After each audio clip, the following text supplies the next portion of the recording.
Ever wanted to cook a dish from a far-off land, but the recipe's all in English? It can be intimidating, right? Absolutely, I know that feeling. It's like you want to try that awesome-looking meal, but then bam, you hit a wall of unfamiliar words.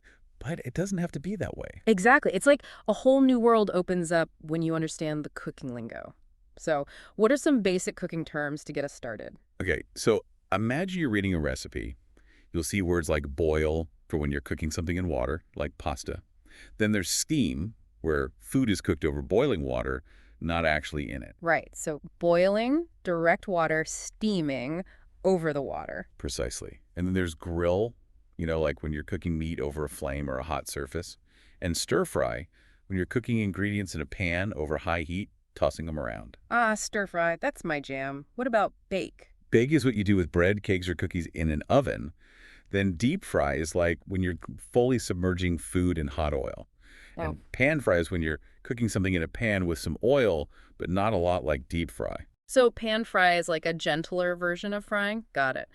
It's actually kind of satisfying to know there are different terms for slightly different cooking methods, right? Totally. It is game changer. And when you're reading a recipe, you might also see oku for rice. Ah, yes, cook. Especially when we were talking about rice, that's the go-to. And there are so many other cooking terms that you see all the time too, like chop, slice, dice, mince, peel. Okay, hold on. Let's break those down. So chop, that's like rough cuts, right? Yeah, exactly. Slice, well, that's like a thin piece, right? Like a piece of bread. And dice is like small cubes, I think? Yep, exactly. And mince is like super, super small pieces. Yeah. And peeling, I guess, means removing the skin off a fruit or vegetable. Easy peasy. This is making me want to get in the kitchen. Yeah. And what about crush? What does that mean in cooking? Okay, so crush actually has a different meaning in cooking than you might think. It is used when someone breaks a glass or a plate in the kitchen. That's like kitchen lingo. Oh, wow. That's a good one to know. So not for herbs then. Not really, no. Now, what about brown something? When does that come up? Now that's interesting. You brown something when you're cooking it to get that nice color, especially meat. It could be in a pan or in the oven. Exactly. But when you use an oven, it's ubeki or roast. And the brown is describing the color of the food after baking. Right.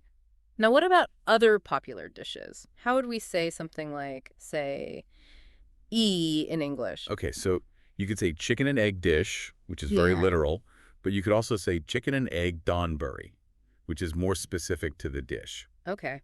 I like that. So Donburi is also an English word now. It's really like learning a new language and you get to taste the results at the end. Exactly. It's like a delicious way to learn. So to anyone out there wanting to try a new recipe from another culture, Don be in